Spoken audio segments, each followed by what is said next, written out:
York's classic rock, Q1043. Um, Alex Lifson, the legend, the guitarist, a dear friend.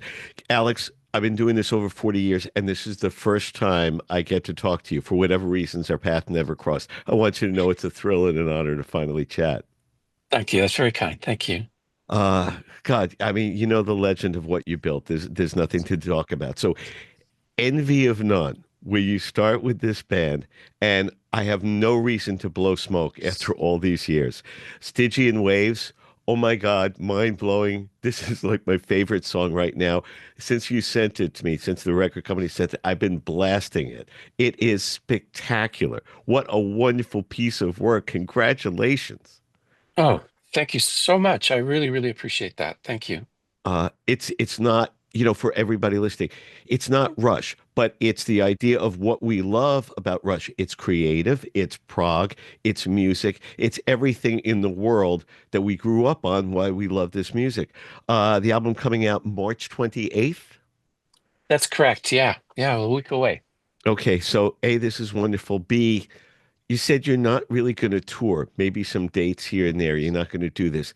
Is it, would it be too weird to tour at this point? I know you guys have always said we want to play live, we want to play live, but I guess, that question came up on the first record, and we thought it would be fun to do something like that. But, touring is a complicated thing, and there are many obstacles, and the logistics are dense. Um, with Stygian Waves, it's hard to tell because the record's not out yet, and we're only getting feedback in these last couple of weeks. But so far, it's been super positive. If the record does well and there's an opportunity for us to, get a really good audience response, then we would definitely consider it. I mean, we talk about it every day. We talk about how we would put it together and all of that stuff. So it's certainly not out of the realm of not doing it. And it would be an amazing couple of hours oh yeah. of of incredible live music if we were to do it. We can picture the whole thing. But It, we'll see. If it takes off, then there's a good chance we would do that. yeah, for what it's worth, as I said, I've been doing this 40 years and I still know absolutely nothing. But I know how I've viscerally reacted to the music. And if you're a fan of what you've created these last 50 years, I can't imagine people are going to freak out and go nuts over this. To that effect, we also get Rush 50, March 21st.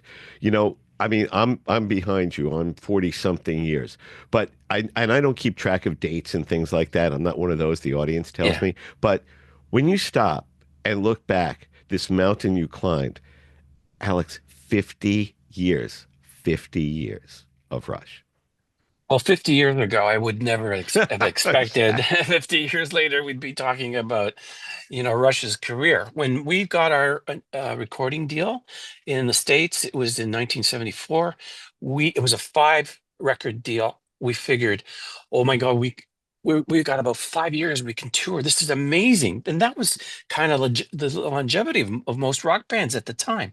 Never would we have expected to make it to 10 years, never mind 50 or 40 years of touring.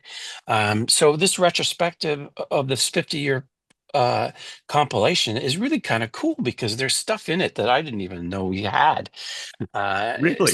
Yeah, and Hugh Syme, who's done all our covers, his involvement in it. We there was quality control on that side, and the record company is super supportive. So it's really a beautiful, very special anniversary package. I'm so very proud of my history in Rush. We were quite unique, and I loved every minute of it, even the minutes that I didn't love so much. And we saw so many ups and downs, and so much heartbreak, as well as soaring excitement and happiness. Now I've moved on. I'm still in music, which is great. I didn't expect to be after, we sort of retired for those years. I feel a renaissance, a rebirth of who I am as a musician. And I get to explore a broader palette of colors and tones and guitar playing. And And I'm so lucky and fortunate for it. It's reinstilled my desire and interest in being a guitarist. I'm playing guitar, 4 hours a day, 1 hour before I go to bed every night without fail. It's just Congratulations, great because now there's a what it's purpose done. to it. There's a purpose to Exactly. it. Yes, Yeah. exactly. And you know what? I'm 71 years old. That's great. I And made you it look this great, far. by the way. You look fantastic. Thank you. I've been through a lot of health Yeah. issues, Or but haven't we all at this point, yeah, haven't we but all? I'm doing good. But at this stage of my life, to be so fired up about work and Yeah. about music, I honestly I feel like I'm 50 years younger. So I'm so blessed. Oh, congratulations on it, because it's wonderful. And I just have to say, I'm not a friend, but a casual acquaintance of Robert Plant, that when he said Led Zeppelin's done, when John Bonham was gone, we might do a show here and there. I know I'm a fan of the Rush fans. I'm so grateful that you didn't try to keep it going with another drummer. I think Getty just mentioned that with Neil's passing, that drummers were coming out of the woodwork saying, "Hey man, I'm so sorry, but I'm ready to go if you need me." Like, horrific. How could anybody with any conscience do that? But I absolutely feel like it's the right thing to do. When we say that you and Getty always talk and you play music together, I forgot if you said it or he said that when we play together, we sound like the worst Rush cover band you ever heard. That's fantastic. Yeah, that was kind of the way that way it was the first little while that we got together. He's been an author for the last so many years, Right. and he's loving it, but he hasn't been involved in music directly, whereas I did almost, well, particularly after Neil's passing with Envy and None coming along, and I really started to get into it after my period of grief. When I go over to his place and we jam, we just play stuff. We play bluesy stuff, and then we play some Rush stuff, and we laugh because we realize how hard Rush stuff is to play. No kidding. But honestly, he's my best friend in the world, and I love him dearly. And when we're together, we spend all our time laughing, Beautiful, as um, it should and be. yeah, and we're happy with that, and we understand the interest and the desire for Rush fans to see something, and this world is so crazy right now, and things change. Never mind every day, every minute, things change. Right. So who knows what the future will bring? But I'm certainly, as far as music's concerned, whether it's the past or the future, I'm in a great spot. I'm so thrilled to hear that. And all fans of you, of the band of music, will be there. Again, Stygian Waves. By the way, of course, thanks to you guys, I have to look it up, like Styx-esque, dark, the river Styx, Stygian Waves. It's Right, gorgeous. It comes out March 28th. So if you don't mind, I want to touch on the Beatles for you. I'm a huge sure. Beatles geek. I've been doing this Beatles show in the afternoon drive, but Sunday morning Beatles, and it's exploded over 20 years. And here we are, 60 years on, and I'm still playing this music. And most of the audience is half my age or younger. There's as many teenagers and children listening to this music. And that's why 50th anniversary of Sergeant Pepper's 50, and Ringo said virtually word for word what you said when it was the anniversary of Pepper's. And I said, did you say, I mean, it's an amazing piece of work, but do you say, well, that's a masterpiece? And he said, I was very proud of it. But if you told me 50 years from now, I'd be being interviewed on the radio in New York about releasing this. Like, no, never. I mean, who has that big an ego? Even the Beatles, we didn't have an ego to think 60 years on. And Now and Then comes out, the last song, and I'm part of this. And I had to sign a non-disclosure agreement when I heard it. And I said to our iHeart powers that be, step back for a minute. Here's a song by a band that last recorded in 1970, and we're having this secret, Joint Chiefs of Staff meeting about how we're going to release it. That's the power of music, and that's what this does. 50 years of a box set, and people are going to go nuts. And it won't just be all of us who came aboard in the 70s.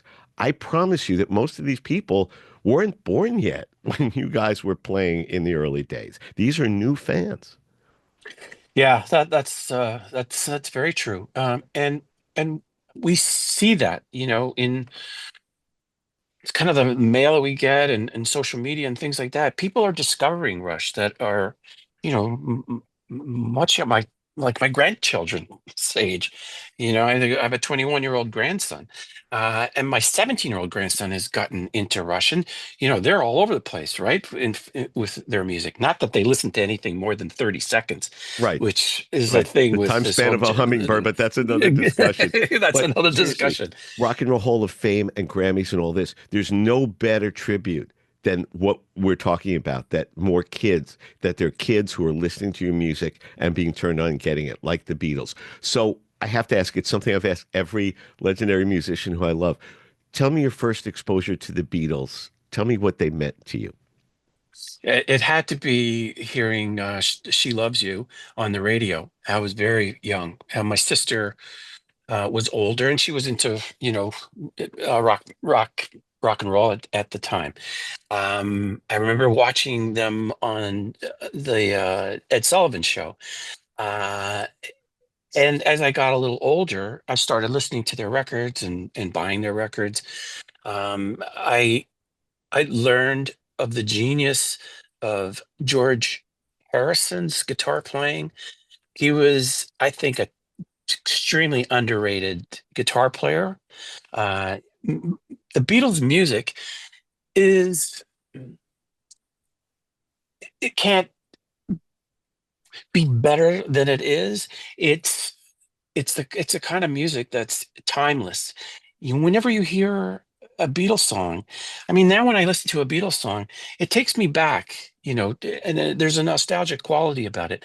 But then I start breaking it down into terms of structure, and tone, and the kind of sounds they got, and George Martin's incredible production throughout their history. They are undeniably the most remarkable musical unit in the history of music in our world.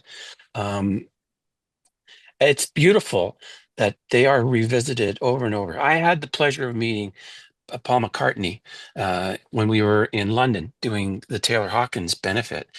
And we were enjoying a drink with the Foo Fighters after the show with the tape. And I'm standing there, I'm thinking, oh my God, this Paul McCartney standing beside, and I'm having a drink with him. We're talking, and I'm making him laugh. I'm joking around, and he said, I don't really know much about your band. I know the name, but I don't really know the material.